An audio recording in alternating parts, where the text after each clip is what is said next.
Hi, I'm Kara, mom of 3, pediatric sleep expert, certified parenting coach, and founder of Well Rested Mama. Welcome to the Unswaddled podcast. Tune in every other week as we chat about baby and toddler sleep solutions, overcoming parenting challenges, and all things messy motherhood. Hello, and welcome to this week's episode on having babies. We are going to talk about going from 1 kiddo to 2 or 3 or 4. Not over here, but the 1 to 2 transition can be a doozy. So just to kind of like put a little bit of perspective and reality into it. But before we get started, I know we said that Jeff was going to be our next guest, but things have been weird. We've been in the trenches. Yes. So we got hit with our first hurricane, Helene, which was a doozy in the sense of like everyone flooded, right? My house flooded. Yes. So that was fun. That was super fun. And then we got Milton immediately, and my house flooded worse. Yeah. And you guys went through your own things. Yeah. So we've been on a hiatus. Yeah. We had to kind of like take a break, as you know, because just everyone around us was affected, right? Like whether it was with work or business. I mean, personal homes. I mean, obviously Kendall, but like so many people. I would confidently say there's more people that I know than not that got lost affected a lot, if not everything. So we just kind of had to take a break. You know that Jeff, our family owns scrap yards, which, you know, helps clean up all that debris and getting everything, you know, people bring it in, whether it's something that they found or something that they had in their own home that broke or got destroyed. So he's been dealing with all that. So we decided that Jeff was canceled. He's canceled. I honestly saw him today and he didn't know that he was canceled. And I kind of like brought it up and he just like stared at me. And I was like, I'm getting the vibe that like you're not in the creative mood today. And he was just like, yeah, I'm going to unsubscribe from today's I'm episode. opting out of this one. Yeah. So it's fine. Here we are. We know where to find him. We do. He will be back. He will. He will be back. So we are here. We're happy to be back. Mm-hmm. We got into a good groove and then life just rocked us a little bit. Yeah, which is fine. We can do it. So this episode we decided to do on, like we said, the transition from 1 kiddo to 2, and obviously more after that. From personal experience, I will say that, and I feel like this is like a global response, like your first baby tricks you into having more. Yeah. Right? You know what I mean? Of course. Not like, obviously, like we've always wanted a lot of kids. But something about that first one, you go, I could do this again, right? Yeah, like they sleep really well.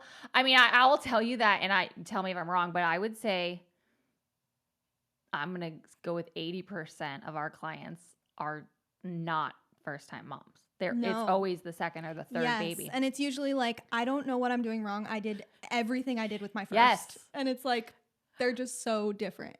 Yeah. So the universe, like I just feel like you just get tricked. It's not tricked, but like it's just different. And like you guys obviously see Blakely, she's strong-willed. She came in hot, right? And Caleb is completely different too. So I think that, and honestly, I wish like Jeff was here for this part, but dads kind of get like a different responsibility with after the first one, because the first one, you're both there, like 2 hands on deck. You know, mom is obviously going through like postpartum stuff. So you're getting like catered to a little bit more. But then the second one comes and dad's only job is to keep the first one away from you. You know what I mean? Keep them distracted. Yeah. Which I think is helpful. It is. It's just different though. It's just different. So, you know, it's different in the sense of you're doing the same thing, but you have more people to keep alive. More responsibility. So although the first time, you know, you didn't leave the house, let's say, when they had to nap, Mm-hmm. right? Or you were home for bedtime because, you know, you could be, and like all the schedule, everything revolved around that Mm-hmm. Carter, Yep. that baby. And when you have a second one, that doesn't happen because was what, 2.5, Mm-hmm. 3, I don't remember. But you're taking them places, Yep. or you're doing drop-offs and pickups, or you're doing birthday parties, and like that second one is just like, get in the car. It's like, you're coming with us. It's happening. Yeah. The biggest difference obviously is like you have 2 kids, you have another kid, but Mm-hmm. it's removing the flexibility and Mm-hmm. like the ability to not be flexible, right? Yeah. Whereas the Yeah. flexibility is forced on you Yeah. for the second one. And there's just a lot of changes that happen in like the dynamics overall, especially when it comes to sleep and like toddlers, right? Like Yeah. most of the time we work with clients that are like, I have a 2.5-year-old, 3-year-old, 4-year-old, and now I'm having a new baby. And all of a sudden, my toddler is no longer sleeping in their bed. They're Yes. not napping anymore. Like everything is changing. And they're like, Yes. I haven't done anything different. But it's like these big changes just, The timing lines up because a lot of people aim for that 2-year mark. yeah, true. And then a 2-year-old dun, dun, Dun, dun, dun, dun. is when all those, you start to see those like glimpses of, you guys know I hate regressions, but the 2-year-old regression where people start to think they don't need to nap anymore, or it's time for a big bed, Mhm. or things are coming into play that are now like, Yeah, it's things are crumbling. crumbling. With all that being said, like we know how challenging, I don't want to say difficult because I feel like that makes it sound like A negative thing, yeah. but we know how much change is happening when you're expecting, right? So if like you're expecting right now, all of these changes are coming your way and it can become overwhelming. And I think the goal for this episode is to really break it down and kind of give you a little bit of like a pathway to like, not obviously it's not going to be like, oh, if you do these things, everything's going to be perfect. Yeah. Because I promise you, nothing is ever going to be perfect. But just go breaking it down and going through the different things that we can advise you to do to make it easier, to help keep things in place for your older kiddo, because I think that that's a huge part of it. And really just trying to figure out like how to navigate the next phase that you're about to enter. The biggest thing that we notice, especially when moms are expecting, is that the toddler like feels that, right? So, I mean, how many times have you had a consult call where someone, you know, is saying that they're calling for the older kiddo because things are changing and things that they're noticing, but then they mention that they're pregnant. Yeah, they're like, I'm due next month, but like my toddler's all of a sudden, you know, But then fighting doesn't your bedtime. brain go, oh. Yeah, we're like, okay. They Yeah. can sense it. They can sense They the can. changes coming. Which is good. We want them to know the changes are coming, but it's just, you really want to understand for you that like what they're doing is normal, because there's a reason they're feeling those feelings, which is we want them feeling those feelings, Yeah. right? Like it's normal that they are like sensing change, right? Because it would almost be weird If if they they were, weren't like, even fine with it. acknowledging it, right? So, you know, welcoming their emotions in a sense and like talking to them about it. Like I've even had people, you know, do the sibling books, right? Or start to put into place like super rigid routines. And Yeah. one thing that I feel like I always fall back on is the parents notice the changes that the kids are having at home, but then the teachers don't notice. And I think the reason for that is that nothing has changed at school. The structure's there, the routine is there. Whereas at home, they might be getting a room ready. Yep. Or, you know, they're moving things around, or all the doctor's appointments, or whatever it may be, something feels off. So the biggest thing for that toddler before the baby comes is consistency. And I know like people are like, oh my God, if she says consistency one more time, I'm I like, know. consistency is key. But there's at such a fragile age that like one tweak in a schedule, And they're freaking out. consistency in the sense of like, if they behave differently, if they have a different reaction of some sort to their schedule or to bedtime or anything, not changing anything right away. Yes. Like accepting that it's okay to have pushback, but like this is still our routine. This is still our schedule. Things haven't magically Right. shifted. You're not going to magically sleep in my bed because Right. you're like feeling your Yeah. feels. And you I'm know? sure like mom guilt comes into play. Well, and they're pregnant. Yeah. So And- hello, like you're like, dude, just go to bed. Whatever you need to do. I'm tired. True. You have so many things working against you, but the You don't consistency, feel good. yeah, you don't feel good. And like you know that like there's gonna be a new baby. Like you only have this certain amount of time with your one child left, and which makes it hard to, you know, I know. set those boundaries. But also keep in mind, like pregnant or not, this is an age where we see yeah, a lot of this pushback. So now you're adding like expected changes with change for real. Yeah. Because a new person's coming into the world and then you like collide. Yeah. Yeah. So, you know, I do like to normalize it. Like there's nothing wrong. Like, you know, everything will come back into place. But the more structure you can put into the day, the more that they'll feel like, oh, there it is. There's my like, what I know. It's and anchoring it's them. still there. Yeah. Which I think is really important. Definitely. So now, baby, like, right? They come. They got to come. Here. They're here. They're coming. I think that navigating not only like life with two, but like day to day with two. Yeah. Right. So for example, you know, you have an amazing toddler. They're sleeping great. They're doing well. But, you know, now you have a baby who, you know, takes a nap every hour. Yeah. Right. So I think, you know, kind of like going back into my brain, I felt that, oh my gosh, like I can never leave the house because my baby's always napping, and like sleep was important for me because I knew like I wanted them on a sleep schedule, and I knew I saw it with Carter, right? Like I knew I wanted to implement all those sleep habits again, but in order to do that, I'm no longer folding laundry every nap or taking a nap, right? It didn't bother me to not really leave the house in the beginning because I knew what I was trying to accomplish in the sense of my newborn sleep. Whereas enter new baby, I have someone else, right? So I knew that I wanted to do all those things, but then I had a little person with me who didn't want to do all those things, right? Like he didn't want to fold laundry or take a nap every 3 hours, or, you know, he wanted to go outside. And I think that's where I had to kind of like take a step back and be like, how can I navigate what I want with what he needs, right? And like put them together in a way that works, in a way that makes sense. Because even now, as someone who takes on clients, like I don't want them to be strapped to their home either. And we want the kids outside and we want to be going to things and doing things, but it's like, how do we do that? You have to make it realistic. Which is important because I feel like people who zone in on it too much, it's like the anxiety goes up. Yeah.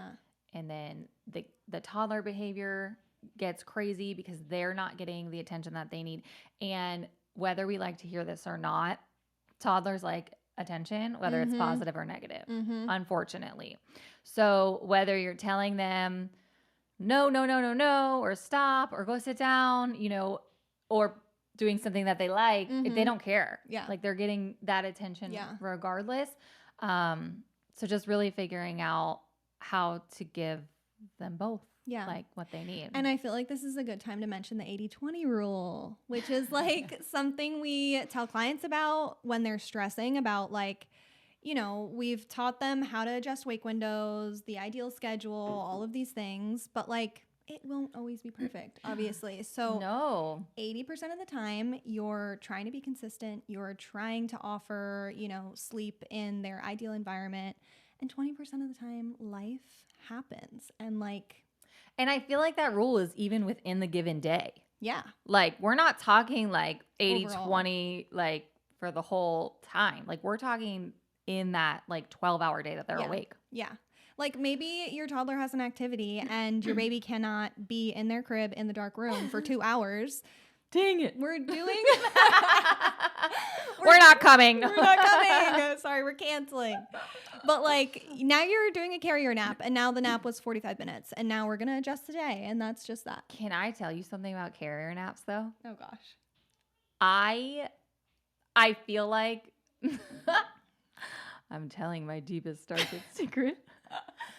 I would do carrier naps on the go instead of the stroller because if the baby was on me, Oh, no one could touch. I knew you were gonna say that. And I was like, they were asleep. Whereas a wagon, stroller, anything, like even People at the are grocery store, they Yeah. like lifting up the cover, Crazy. and I'm like, did you just lifted Crazy. up the cover? Like I don't know your first name. No, that's insane. So like carrier naps were my way of controlling the situation in a time I couldn't really control it the way I normally do.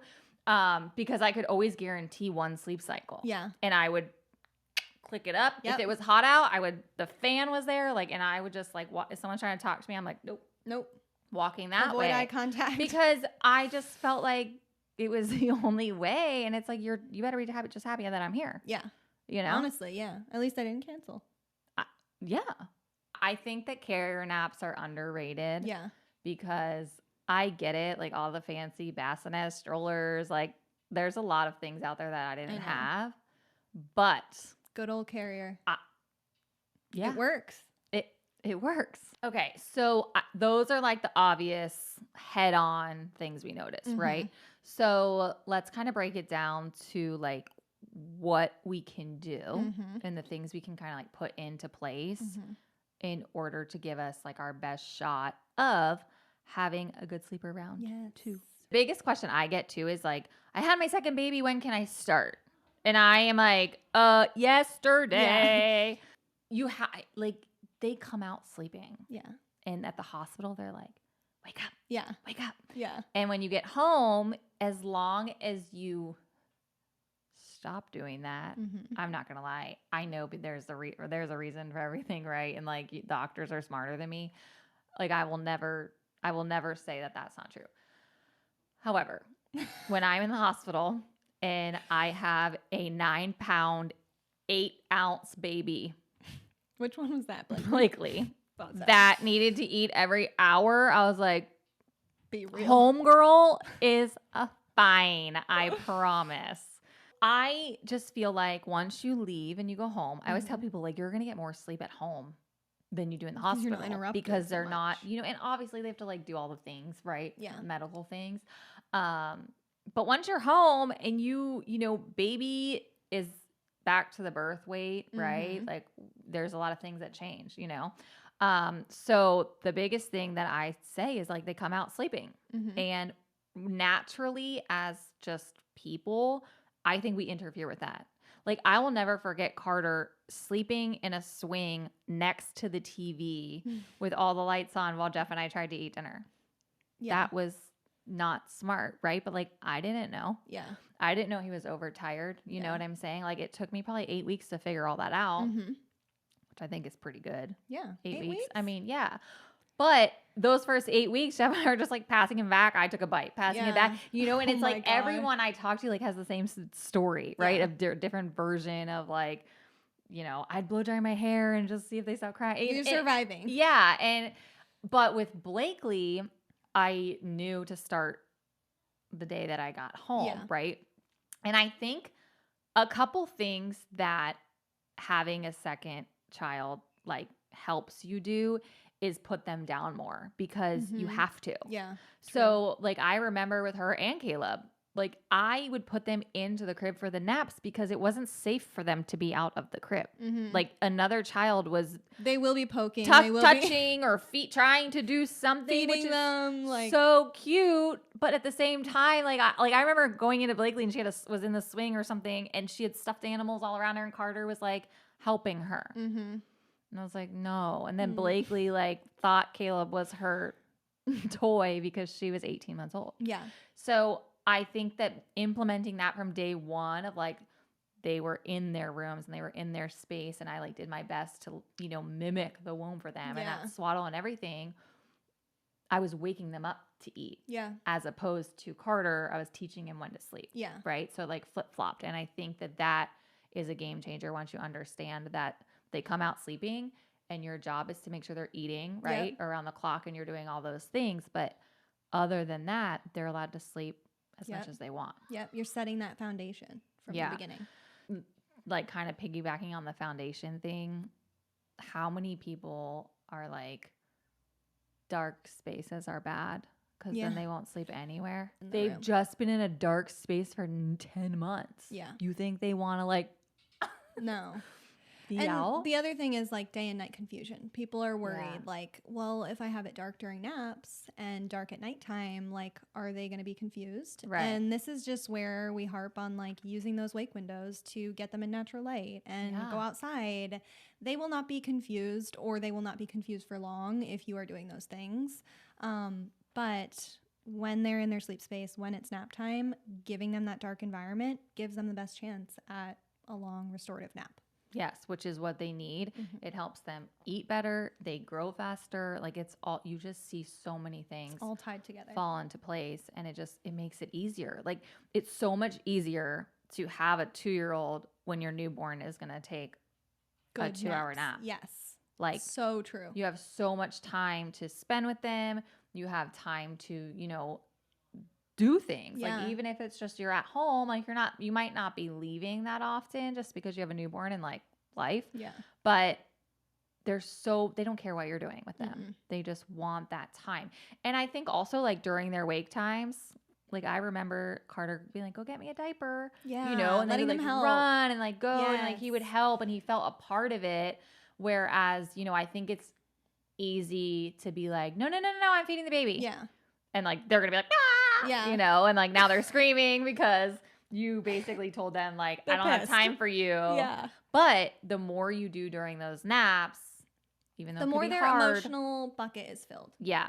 The easier it'll be to kind of get that time during the newborn's wake window to kind of make those things happen. Yes. And I think this is like a good time to plug in putting together a nursing bin for the toddler. Yes. Right? So like if you aren't able to focus on them, right? Or you're like, listen, whatever I'm doing, they cannot help you. They can't help right now. Can't. Like, or they're climbing on you. Yeah, and it's like a lot. And the baby's like, what? Even if you're bottle feeding, it's like impossible. It's too much. So like putting together a bin of special activities, not their everyday things. Like these are things that they're like a little bit excited to see. When you pull it out, they're like, what's this? Yeah. It keeps them distracted for what? Like 20 minutes, Whatever 30 minutes. Yeah. Like it's such, I feel like, a good tip for parents that are trying to navigate, especially if mom's at home alone, right? There's no one else home. Like I will say though, how many times people told me their husband's on paternity leave. I'm like, weird. The scrapyard goes back after day 3. Jeff's like, bye. And I know that like all of that kind of sounded like if you start from day 1, your baby's going to take 2-hour naps, which can be true. Like, if you have the tools to do that. But we don't start sleep training until they're 4 months old, right? Because that's going to be where you're at in the sense of you're introducing all these skills. Whereas starting from day 1, you shouldn't have to introduce them because you started from day 1. So if that like sounds super overwhelming, we do have a newborn packet that has the breakdown of the schedules, the feedings, just the routines you can put into place that can help you, just hit the ground running. Yeah. And the goal for this newborn guide is to avoid sleep training. Yeah. I mean, that's my biggest goal for it, just because I know that it's possible, right? Because I did it with Blakely and I did it with Caleb. But with Carter, I had to sleep train, right? I missed that window. I didn't do it from day 1. The newborn guide is an awesome, resource for before babe gets here.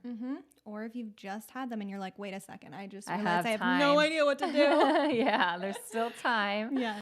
And we kind of touched on this earlier because I know we kind of like jumped into the newborn part, but the toddler sleep also is really important. And like their schedules, you do not want to change. Like that is like, dun, dun, dun. Don't mess.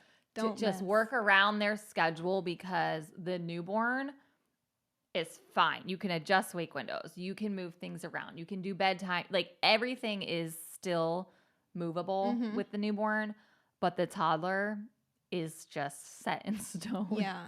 I mean, there's no moving around, right? Like you're on a schedule, especially if they're in any sort of like half Preschool, day, full daycare. Yeah. day. You want to keep that as consistent as possible because messing with that is going to cause a whole nother disaster. Mm-hmm. And they've already had changes, right? So like this is kind of what we were like saying before. That has to be consistent Mm-hmm. and like stay the same because otherwise their life changed, their schedule changed. Like it's too much. Yeah. They truly can't handle it, and you're gonna see that in their behaviors. You're gonna see that in their sleep, and it just kind of it's just a snowball effect. And like common example, like baby comes, right? Things are different. Parents are taking the toddler to bed, and the toddler's like, I'm not going to bed. Because the baby's probably not going to bed. I'm refusing to go to bed. Yeah. And then a lot of times we work with parents that were like, I just let them stay up. Like I let them hang on the couch. And like, we get it. Like it is, you Not know, worth the it's battle. not something you want to deal with. It's like you've got a baby, newborn, like you're dealing with all of that. You're trying to navigate bedtime with them. So you're like, whatever, I'm just going to like let my toddler do whatever. But then we get into the cycle of like, okay, now they went to bed at 9:30 and they're waking up at 5 a.m. And like, now you're just in a worse. But you're also in a situation where you just taught them how to act to get a change. Like you literally just taught them and solidified, if I refuse to go to bed and I leave my room, I don't have to. Yes. And they might be communicating that those things are great for them, but we know that they're not. We know their needs. Yes. Or they like you'll start to get those like creative excuses. Yes. And those are they are just making it up. They don't feel all the things that they're saying. Like even someone will say like, well, my 2-year-old said a monster is under their bed. And I'm like, they don't even know they don't have the imagination. Yeah, like they're not even cognitively there yet for that. And but once you say, oh, there's not a monster, but let me check. You just taught them, like, I'm going to check to make sure it's not there. Like, what?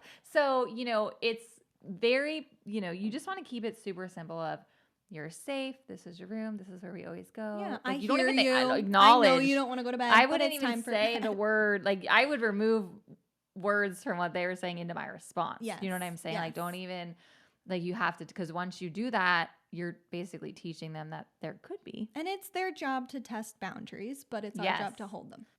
Keeping that structure, even if you just expect the things to appear and just handle them head on and they'll disappear. Yes. As long as you don't engage in it or offer a different response. Yep. You're good. It'll be like you are night. Consistent. And if you find that you are having bedtime issues with your toddler, don't be afraid to, obviously we're handling it right with the responses and everything. But my favorite thing was hanging the white noise outside of the other one's door. Yeah, the portable. I mean, to be honest, now I have one in the hallway.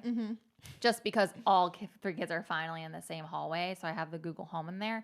But it like builds a barrier. So even when we had Caleb, his nursery was here and the playroom, they shared a wall with the playroom. And anytime Caleb was napping, which as a newborn was 4 times a day, I had the white noise on the outside of Caleb's door. So he had white noise on the outside, white noise on the inside, and you could not hear the kids in the playroom at all. And like, them. Yeah, it makes such a big difference. So toddler struggling at bedtime, do that for the newborn. If for some reason newborn is napping or struggling in any way, you can do that. Yeah, vice versa. Like if your toddler's running around the house screaming and you're like, my newborn's supposed to be sleeping every 45 minutes. Right. Which, I mean, it is like a real problem. Yeah, like people have that problem. And then the second we say it, they're like, oh my gosh, I never thought of that. And I'll even get a response. This all the time. Like when Caleb came around and I was like here with them and I'm like, yeah, you told me that tip one day and I was like, yeah.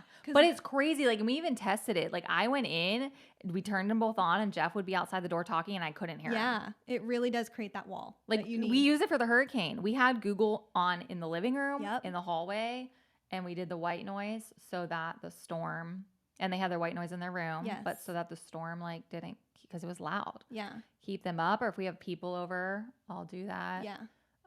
And would you say you've had your portable white noise machine for years, right?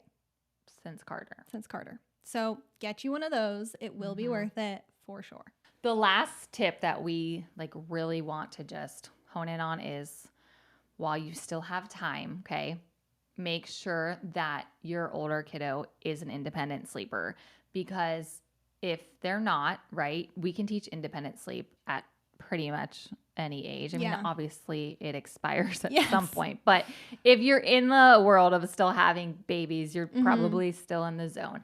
And that is going to make life so much easier, So much easier. because the last thing you want is, because like, sorry to break it to everybody, but your newborn is going to be waking up in the night, right? Well, You're going to be not sleeping how you normally do. And if you are also tackling a toddler who doesn't sleep with a newborn in your room, it can be really hard. And it can be mentally exhausting. You have so many different pieces like kind of firing at you at the same you're time. going through postpartum. That's like a Yeah. huge change in itself. And then you add sleep deprivation, and that's where things get really And then hard. now you assign a parent to one, and then you have the new, it can get messy. We, really recommend, if you're interested or you've always wanted to tackle this toddler sleep, but you haven't, do it before the baby comes. Yeah. Because it's going to be harder to tackle it once the baby's here, because you're not going to have the capacity to really like take it head on. Yeah. And with toddlers, you have to take it head on. Yeah. I mean, consistency is important, and it's going to be hard to be consistent when you have a newborn, just because it just like, it's a curveball. Yeah. So, and think about the peace of mind. Like, you're like, listen, Yes. I already know all of the things that are coming my way. If you can take like your toddler sleep struggles out of that is huge. To know, like, to be confident that yes, there's a new baby coming, but my toddler naps and they sleep through the night independently just fine. Game changer. And two, I feel like going through that process with your toddler helps you like know what to do and what to avoid with the new baby. Yeah. Because I have a lot of people that are like, thank you so much, I'm pregnant, and we're not gonna, I hate the word mistake, but they'll say, I'm not gonna make the mistake again, and it's not that they made a mistake, or right, like there's no mistakes that are made, it's just they want to do it differently the next time to avoid being in that scenario that they are finding themselves in. So again, if that feels overwhelming, we're here to help you, to support you, get that toddler on the right track. We have all the things, the sleep plan, our bedtime charts, positive reinforcement is huge. Yes. So really focusing on that and walking you guys through that is a big part of it, just because kind of how we said before, toddlers like attention, whether it's positive or negative. And when we're trying to teach them something new, it has to be positive. Yep. Negative is not an option, because we want them to buy into the process. Yes. And that, I think, is a big piece of just everything coming together. Yep. It's a lot to tackle. It's a lot, and we have different support options, right? Like some people are like, just give me the instructions. Yeah, and I'll just tell me what to do and I'll do it. And like other people, especially if like you're expecting, right? And you're like, I don't want to sleep train right now. It's like, well, then we'll tell you exactly what to do, and we'll be texting you the whole time. So, AKA stalking. We're stalking you. And if you're unsure, like some people aren't sure if they need help, right? So the consult calls, they're free. Just call up, ask your questions. We will know if you need help or not, right? Like if we can't help you because you don't need help, like we're going to tell you like, you're fine, keep going, you're doing amazing. If we identify that you need a plan and you need that support, we will give you those options and we'll like just walk you through what, how we can help and like where we can come into play. Okay. So before we close out, we have some questions. How to do solo bedtime with a newborn and toddler. Ooh, I like this one because I got it down. Yeah. So with the schedule that I had, and it's a common newborn schedule, their last nap was a cat nap and it was an hour long, and I always placed it at like 5 p.m. So I could do dinner. So after, in between the, nap before that and the cat nap, I would like prepare, right? Like I knew what I was going to make for dinner. And then once they went down at that hour nap, that's when, It's go time. yeah, we ate, we got in the bath, everything like that. And then while they were in the bath, Mm-hmm. nursed on the bathroom floor, sing. Perfect.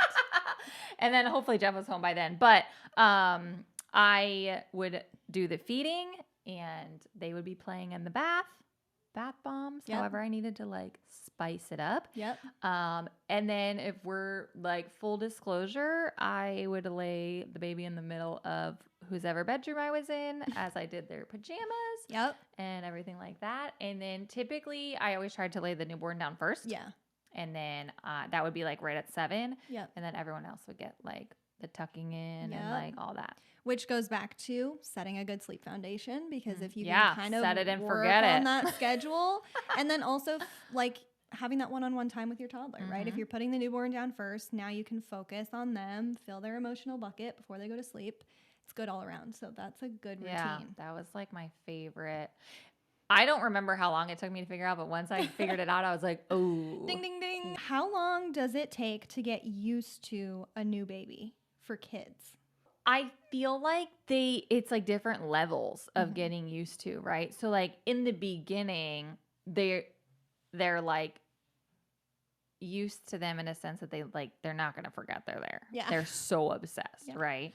And it's more like they're excited, but they don't know how to like handle that excitement Mhm. because why should they? But then you start to get into that like routine The of like rhythm. knowing what to expect, and they know when the baby's sleeping and Mhm. you know what I mean? So like they get used to it, I feel like in different levels. Like Phases. then they just like it like clicks. Then but they're bringing you diapers without you even asking. literally, and you're like, what time is it? You know, like they know. So that wasn't like a great answer, but the phases of them getting used to it start right away. Yeah. But then it becomes more, I don't want to use the word mature because I like think that they're still little, but the way that your older kid feels when you have a baby, you're like, are you 10? Yeah. Like it's They're a teenager wild. now. They look humongous because you're like, Okay, that's so funny. I remember like right around the time you had Caleb, I think it was like when you had Caleb, I sent you a picture of Blakely on the swing that you used to have out here. uh-huh. I don't know if I'm getting the timing Yeah. right, but basically I sent it to you and I'm like, look, this is so cute. And you were like, why is she a teenager?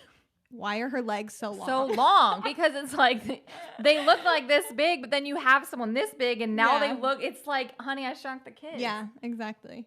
Crazy. So they'll get used to it. It's just They do get used to it. there's levels to it. But you will see that like their personalities change because they're Yeah. bigger and they feel bigger. Yeah. And it's just weird, like the phases of them getting used to it. Like I Yeah. don't think they ever get used to it. Like they'll still walk past Caleb and be like, Yeah. So true. This seems silly, but how is it possible to love another as much as your first? Aw. So I actually remember wondering this, but like you just do. Like I can't explain it. Well, first off, they're a different person, Mhm. right? So like the whole experience is different. But I remember being like, and Jeff, I think even like said something like, "What if we don't like them as much as Yeah. Carter?" You know? And Yeah. I was just like, "Oh, it's fine. Like they're your kids, whatever." But like you love them so much, but like they're just different. It's you like you obviously the love is Mhm. equal, but you love them in a different way because they're different. And like you, Like- you're like things change. Like you see your toddler in a different way now too. Yeah. So like everything changes. And And then your toddler loves the baby and you're like, oh, like it's just like you'll be fine, I promise. Like it's I think it's a normal And with your feeling. third? With your third, yeah, you're like, welcome to the party, Yeah. you know? Like I think that it's normal. Like I get that question a lot, Mhm. but I think that like once you get there, you're like, oh, that was stupid. yeah. You know what You're I like, mean? that's not even Like crossing it's my not mind. like you're like getting a new boyfriend. You're like, am I ever gonna love him the same? Like it's like not that. Totally different. Totally different. This is a good one for you. Okay. We have 2 boys, 5-year-old and a 3-year-old, about to have number 3, girl. Ooh. I'm terrified. How to deal Why? with the Because you follow craziness. me on Instagram?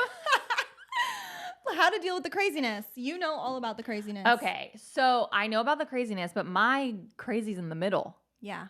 Yeah. But I don't think that a young girl, the youngest girl, I don't feel like is ever crazy. All the young ones I know. I mean, I know I do have like friends that are like, she acts like this in front of you guys, but she's crazy, which is like Blakely too, right? Yeah. Like Blakely's a perfect angel outside of our house, and she's good here too. But her personality is just wild. Yeah, Like she's funny. she's got sarcastic. She's got sassy. attitude. Yeah. Like yesterday, Jeff was laying on the couch and she had all her accessories on. And she's like, I don't want to look at this mess.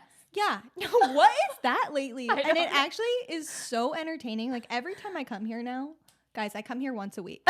A lot happens between these Fridays, okay? Because I come and all of a sudden Caleb's cracking jokes like he's a comedian. And I'm like, I know. And then he laughs at himself, which is funny. Yeah. But back to Blakely, the girl thing. Well, first off, the chaos of 3, I think, is what her main question Yes. is. The chaos of 3 is just like buckle up. yeah. Because, but I will say, and I stand on this, and Jeff will say this too, 1 to 2 is harder than 2 to 3. Hands down.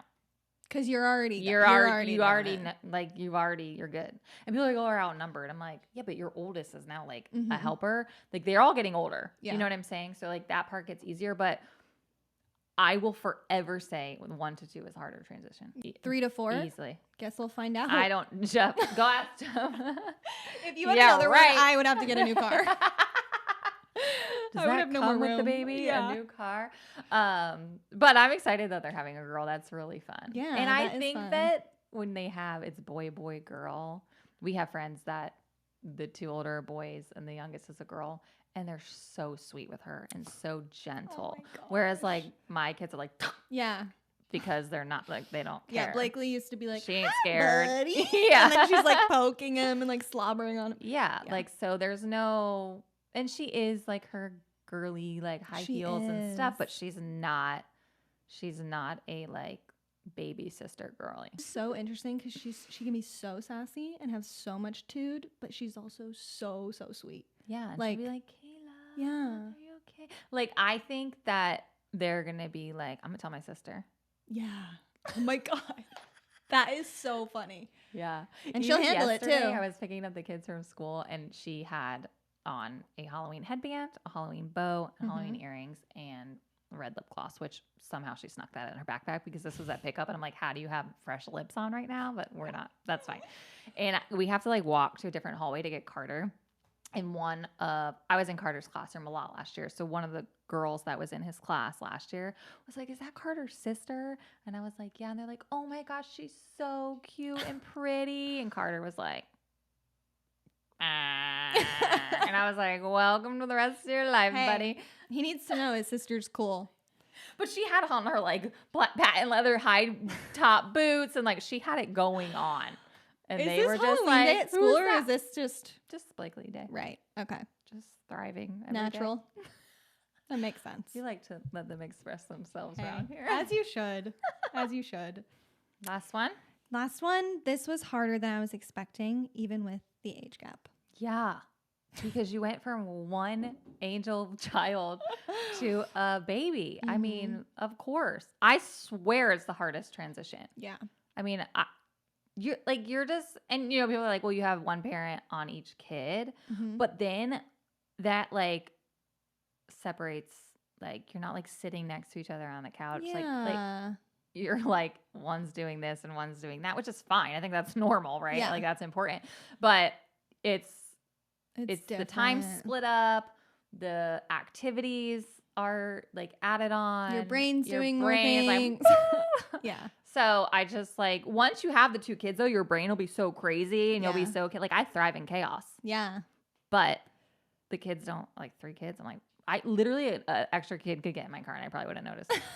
Well, yeah, because your car's literally a bus. I'm just saying, like it's just like, fine, get in, like let's know. go, you know. I know. So yeah, I get that it's hard and it is hard. So like, don't feel that you're not doing a good job Yeah. because It's normal that it feels hard. Yeah, it would be weird if it didn't. Like if you seamlessly went from 1 to 2, I'd be like, You're a robot. go away. Yeah. And if anybody has, like, let us know. But Yeah, hired. yeah, hired. All right, that is it for today. Mm-hmm. And next episode, I'm confident that we can get him on here. Yeah. You've been summoned. And just wait, he'll do his first episode and then we'll just make him a regular. Okay. As always, thanks for tuning in. Be sure to subscribe so you don't miss the next episode. Give this video a like if you found it helpful or share with a friend. If you have any questions, leave them in the comments and we'll see you next time.